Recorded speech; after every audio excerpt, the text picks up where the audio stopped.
খালিদ, তুমি আমার পাশে কেন বসতেছো? কোথায় বসবো ম্যাডাম? পাশে বসার তোমার কোনো যোগ্যতা নেই। আমি এই কোম্পানির একজন সিনিয়র অফিসার, তুমি স্যারের সামান্য একজন কাজের লোক। কাজের লোকেরা যেখানে বসে সেখানে বসবে।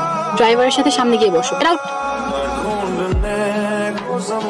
ভেতরে কি হচ্ছে? ভিতরে মিটিং চলতেছে, আপনি যদি চান তাহলে ভিতরে গিয়ে দেখতে পারেন। উত্তরণের জন্য আমাদের এখন বিভিন্ন পদক্ষেপ গ্রহণ করতে হবে। আমি একটা মিটিং এর আগে জি কি খেয়ে দিয়ে কোনো কাজ নেই নাকি? আপনাকে নিয়ে চিড়িয়াখানা, শিশু পার্ক ঘুরে বেড়াতে যদি আপনি ফিরে না আসেন, তারপর আমি কি রেস্টুরেন্টের থালা বাসন?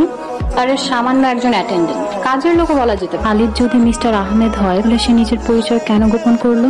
খালিদ কি কোনো খেলা খেলছে আমার সাথে? আমাকে কি চাকরি থেকে বের করে দিবে? অতীতের অপমানের বদলা নেবাই হয়। আমি তো আমার পরিবার নিয়ে ভীষণ বিপদে পড়ে যাব। না, তুমি রক্ষা করো আমাকে। বছর 2 হলো স্ট্রোক করেছি।